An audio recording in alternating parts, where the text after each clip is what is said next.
On t'a vu reporter le maillot de l'Aviron Bayonnais ce matin avec l'ensemble des joueurs. Qu'est-ce que ça t'a fait? Merci. J'ai plusieurs, par rapport à l'absence d'Adrien, j'ai plusieurs possibilités. Donc je ne vais pas rentrer là-dedans, vous me connaissez, donc c'est ni le moment ni l'heure, quoi. Mais si vous avez des informations sur l'équipe du Portugal précises, je suis preneur. Oui, c'est une photo symbolique qu'on a déjà eu à faire, voilà, et c'est important de ne pas oublier d'où on vient, chacun d'entre nous, avec une première licence dans un club amateur. En ce qui me concerne, oui, c'était le Pays Basque, l'Aviron Bayonnais, où on joue au football aussi. Il n'y a pas que du rugby, mais voilà, donc ça m'a fait plaisir, comme toutes les personnes qui étaient concernées, joueurs, staff technique et le président, de pouvoir faire cette photo clin d'œil par rapport à nos origines. Bonsoir Didier, Dominique, c'est vrai que le Parisien n'avait pas pu faire vraiment tourner au troisième match pour des circonstances. Comment vous sentez physiquement le groupe là, à l'abordage de ce quart de finale? Bien, à travers ce qu'on a fait au dernier match, et puis de faire en sorte d'optimiser la récupération avec ces 4 jours, et évidemment pas mal de boulot pour le staff médical, mais on fait en sorte d'optimiser. On a 4 jours, donc de répartir pour ceux qui ont joué les 2 jours qui suivent en récupération. Aujourd'hui, on ne va pas faire grand-chose puisqu'on est veille de match et puis on est limité un petit peu et par le temps et par la surface disponible aussi, mais voilà, ça servira aussi à tous les joueurs ce soir, mais sur le plan physique, même s'il y a toujours des disparités entre les joueurs, mais on a su répondre présent à chaque match, peut-être un peu moins le troisième, où il y a beaucoup d'intensité. Bonsoir Didier, Julien Thomas, Ville et DNA. L'équipe de France s'est signalée depuis le début de l'Euro par une grande maîtrise défensive. Ça part notamment aussi des joueurs offensifs qui font les efforts.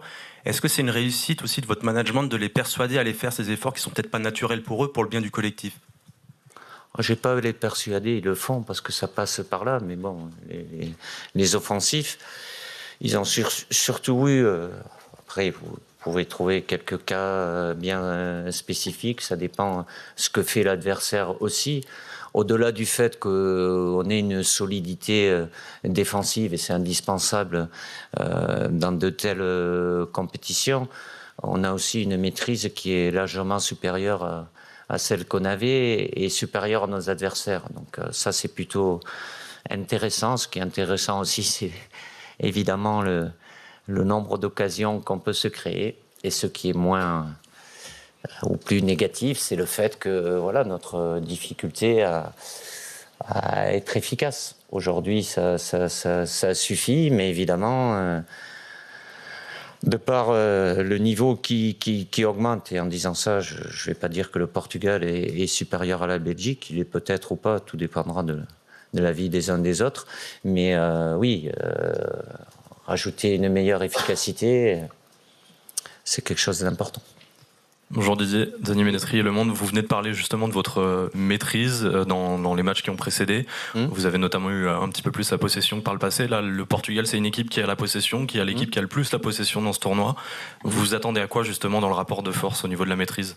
C'est un rapport de force, bien évidemment. Et cette équipe du Portugal a cette capacité-là.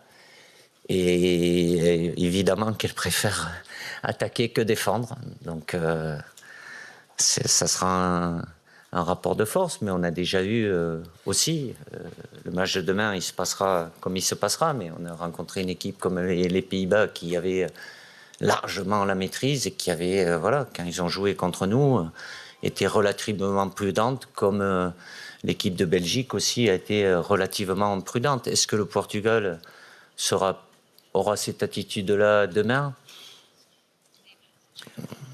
Si vous avez des infos, après il y a plusieurs possibilités. C'est une nouvelle équation avec une équipe du Portugal qui peut jouer dans différents systèmes. Je connais bien Roberto Martinez, que j'apprécie. Voilà, je sais ce qu'il aime faire, qu'il fait par moment, défense à 3. être à 4. Voilà, il a différentes options, bien évidemment, mais on cherchera évidemment d'avoir le plus de maîtrise possible pour imposer à l'adversaire. Bonjour Didier. Ici, Emmanuel Baranguet pour l'AFP. Et Kylian Mbappé et Antoine Griezmann, ton capitaine et ton vice-capitaine, les deux meilleurs joueurs, ne sont pas en pleine possession de leurs moyens. Comment vous pouvez trouver la parade collectivement pour accompagner ça et tenir compte de leurs petits coups de moins bien sur l'Euro? Après, c'est l'analyse que vous pouvez faire aujourd'hui, même si c'est pas deux cas similaires. Kylian, il a eu un avant, évidemment Euro, dans la préparation aussi, avec un souci. Et puis, il ne faut pas oublier que le traumatisme qu'il a eu, c'est pas quelque chose d'anodin. Il se sent bien, évidemment.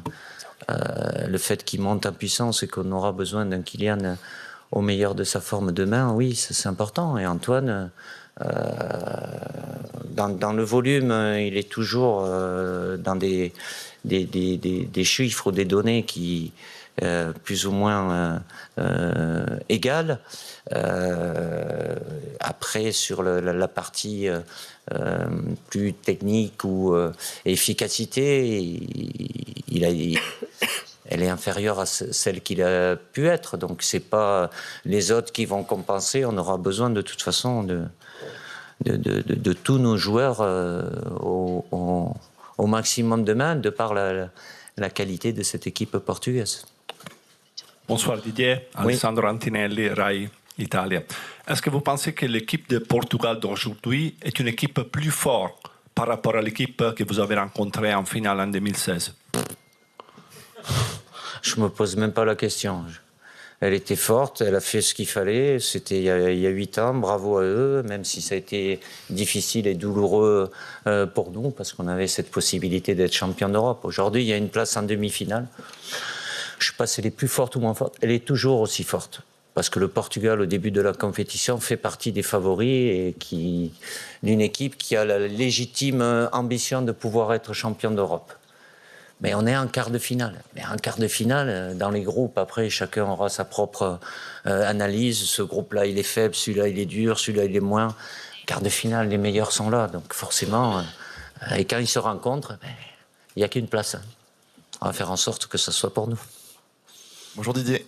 Oui, ici. Oui. Public, Infosport Plus, Canal Plus, Kylian Mbappé a parlé d'Antoine Griezmann, la nécessité de le supporter dans ce moment un petit peu plus compliqué pour lui, que ce soit... il n'est pas en déprime, je vous rassure. Non, bien sûr. Après, je ne sais pas l'analyse que vous avez pu faire, évidemment, je vais vous la donner quand même, un petit peu. C'était même pas par rapport à Antoine, mais c'était plus justement, est-ce que vous nous trouvez également trop sévère avec Marcus Thuram, même si c'est un autre statut, c'est un autre joueur? Et globalement, qu'est-ce que vous pensez de son début de tournoi à Marcus? Je ne suis pas là pour juger ce que vous pouvez dire ou écrire. Je suppose pas, vous faites votre job, après il y en a qui sont d'accord, pas d'accord.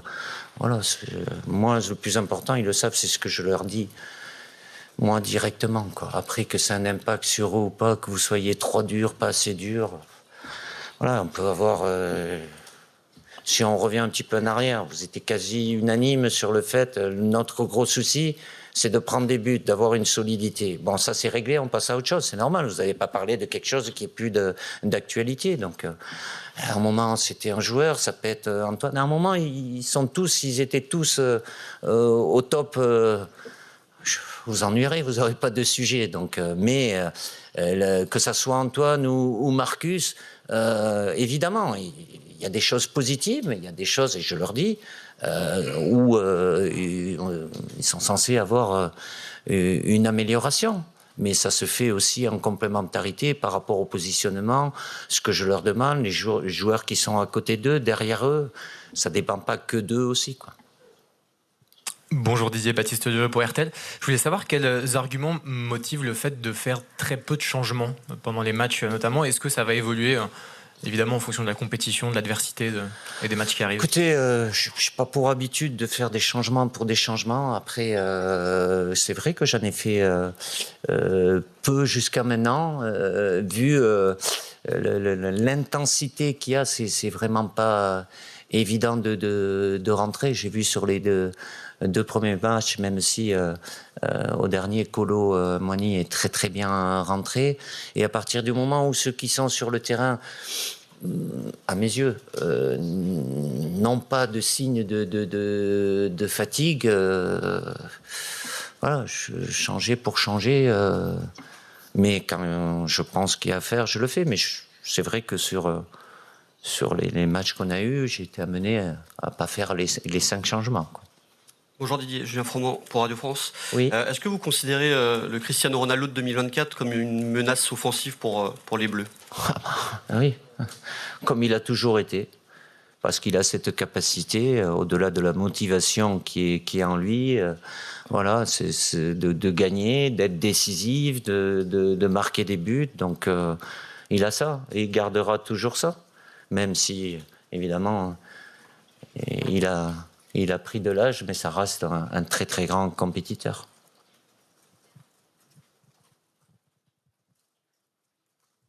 Bonjour. Oui. Clément Gavard pour SoFoot. Vous n'êtes pas sorti d'un grand tournoi après 90 minutes depuis 2014 et le quart de finale contre l'Allemagne. Sinon, c'était des prolongations, des tirs au but. Est-ce que vous avez déjà parlé avec des sélectionneurs, avec des homologues à vous, en quoi l'équipe de France était si dure à sortir d'une compétition? Et question annexe, est-ce que ça vous embête parfois que l'équipe de France soit aussi clivante, pas forcément chez nous les journalistes, mais les supporters, les anciens joueurs? C'est une équipe qui parfois ennuie. Est-ce que ça vous embête parfois un petit peu? Même si tout glisse sur vous visiblement, mais merci. Je vous le confirme. La première question, je l'ai oubliée du coup. Le fait, ben on parle quand on peut parler. Après, oui, on échange à travers les feedbacks qu'on peut avoir après compétition ou quand on a des moments à travers les matchs. On se salue. Il y en a avec certains, on a un peu plus d'affinité, on se connaît. Ça arrive d'échanger, oui, quand on peut se nourrir. Pas que là-dessus aussi. Bon. Je me rappelle d'une discussion que j'avais eue avec Joachim Löw après 2018. Je vous dirai pas ce qu'il m'a dit, mais voilà, c'est... oui, ça peut... Mais de là à demander exactement le pourquoi du comment, voilà, c'est chacun à gérer par rapport à sa propre sélection. Alors après, c'est quoi le clivante, quoi. Je ne sais pas ce que ça signifie, clivante. Après, qui est... Ah, je sais pas. Bon, écoutez, chacun... un peu vous des fois, quand même. Je regarde personne en particulier. Écoutez, on a un engouement populaire qui est là, quoi que peut penser chacun d'entre nous, et... évidemment qu'il y a des gens qui peuvent être moins contents, mais j'ai vu surtout quasiment et uniquement des gens heureux au dernier match. Voilà, même s'il y avait de la tension, c'était un match pas très ouvert, très tactique. Alors, c'est plus emballant de gagner 5-4, hein, mais c'est pas toujours le football de gagner 5-4.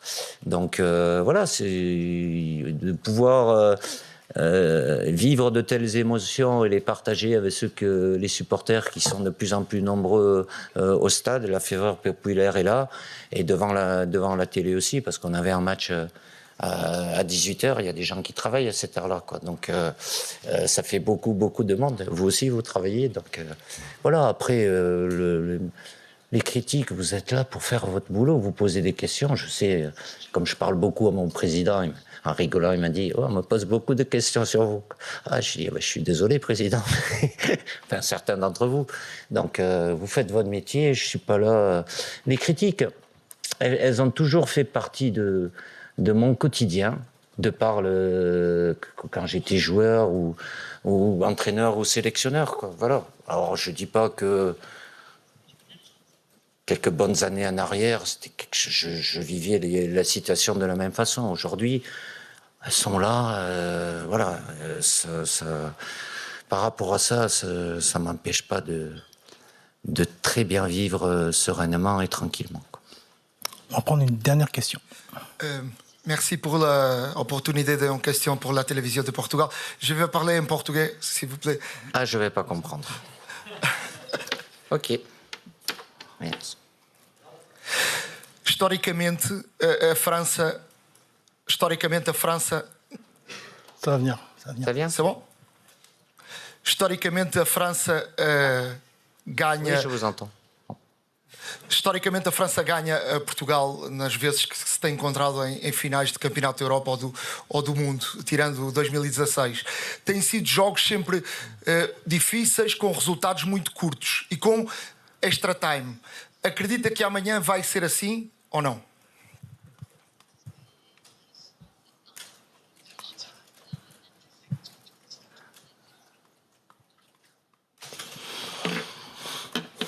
Je ne sais pas si ça sera la même chose, mais c'est des matchs de très haut niveau, donc évidemment, ça peut se jouer sur peu de choses, avec la capacité des deux côtés d'avoir des joueurs qui peuvent faire la différence. Il y a beaucoup de qualité dans cette équipe du Portugal, comme il y en a chez nous. On fait partie des meilleures équipes européennes, donc forcément...